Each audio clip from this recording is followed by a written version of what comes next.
Assalamualaikum warahmatullahi wabarakatuh. Nama saya Diva Rizky Prananda dengan NIM 2024061043 dan rekan saya M Zaki dengan NIM 20240610139 ingin mempresentasikan hasil artikel yang kami buat dengan judul Keamanan Penguasaan Tanah dan Kodigestasi Biogas Limbah Organik, Jalur Terintegrasi Menuju Penggunaan Lahan Berkelanjutan, Produksi Energi dan Pengurangan Deforestasi. Yang pertama, penguasaan lahan merupakan elemen kunci dalam pengelolaan sumber daya alam dan pertumbuhan ekonomi, terutama di negara berkembang yang dimana kerangka hukum dan kebijakan yang mengatur tentang hak milik serta pemanfaatan lahan seringkali dihadapkan pada tantangan yang serius. Ledakan populasi dan urbanisasi yang cepat makin memperparah ketersediaan lahan yang terbatas, memunculkan konflik sosial ekonomi yang seringkali merugikan kelompok yang rentan seperti petani kecil dan masyarakat adat.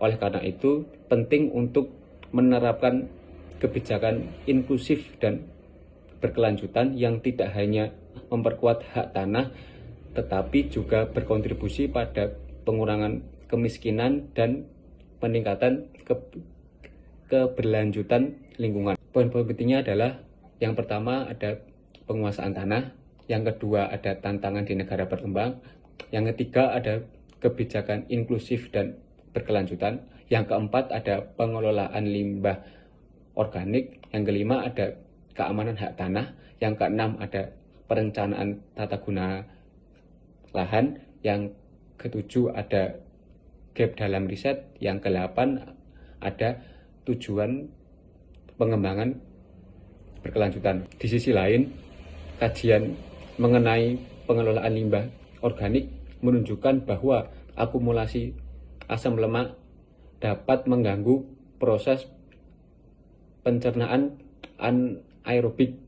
Penggunaan kosubstrat seperti kulit pisang dan limbah batang kembang kol terbukti mampu menjaga stabilitas pH dan meningkatkan produksi biogas secara signifikan.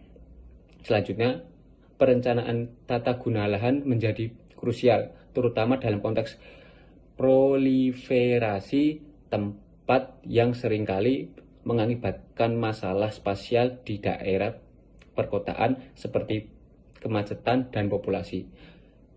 Terdapat juga gap dalam riset yang menunjukkan perlunya mengaitkan perspektif petani dalam kebijakan energi dan ketahanan pangan, mengingat pentingnya faktor sosial dan lembaga dalam pengelolaan penggunaan lahan.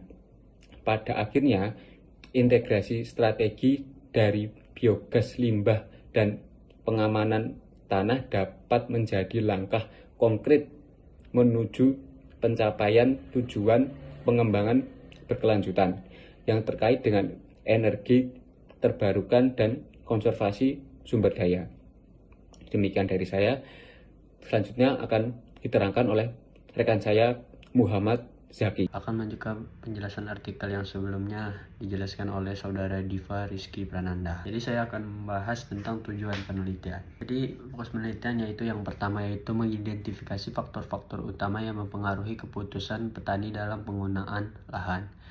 Yang kedua yaitu menganalisis implikasi keputusan terhadap ketahanan pangan dan keberlanjutan sumber daya. Yang ketiga yaitu mengintegrasikan mikro petani dalam diskursus kebijakan pembangunan berkelanjutan.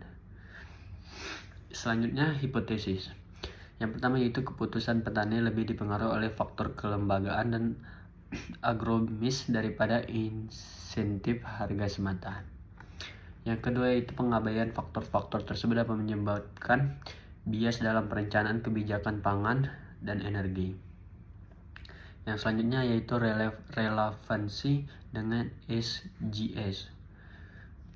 Yang pertama yaitu SGS atau Zero Hunger. Nah, dampak perubahan penggunaan lahan terhadap ketahanan pangan.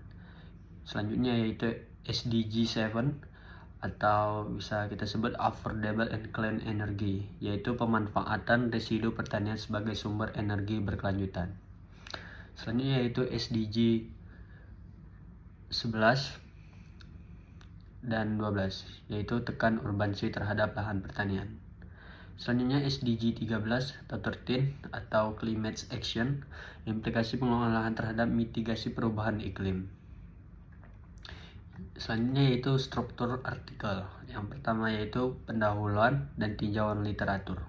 Yang kedua metodologi penelitian dan sumber data. Yang ketiga yaitu hasil dan analisis empiris. Yang keempat yaitu temuan dalam konteks literatur dan kebijakan. Yang kelima yaitu kesimpulan, implikasi kebijakan, dan rekomendasi. Selanjutnya saya akan membahas tentang metodologi penelitian, yaitu pendekatan. Yang pertama pendekatan normatif dengan desain studi kasus, fokus dan diversifikasi pertanian di Uzbekistan.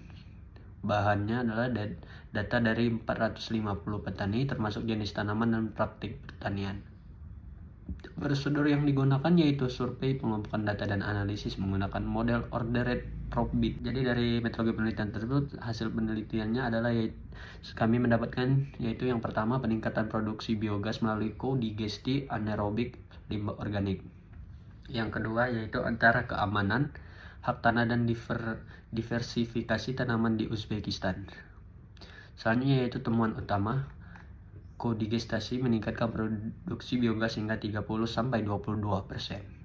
Selanjutnya keamanan hak tanah berhubungan positif dengan diversifikasi tanaman. Yang ketiga yaitu rekomendasi untuk kebijakan land tenure security dan digitalisasi sertifikat tanah. Selanjutnya saya akan membahas implikasi praktis. Yang pertama yaitu integrasi biogas dan diversifikasi pertanian sebagai model desa mandiri energi. Ya, poin kedua yaitu potensi penggunaan emisi atau CO2 dan penurunan deforestasi. Setelah membahas beberapa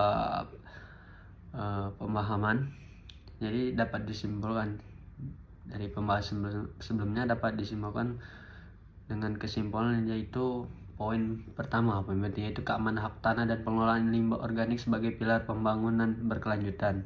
Yang kedua usul untuk ekspansi model integritas ke konteks Asia Tenggara dan partisipasi komunitas. Rekomendasi untuk penelitian selanjutnya.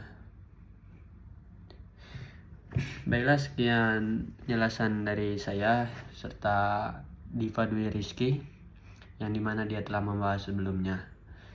Jadi saya akhiri. Wassalamualaikum warahmatullahi wabarakatuh.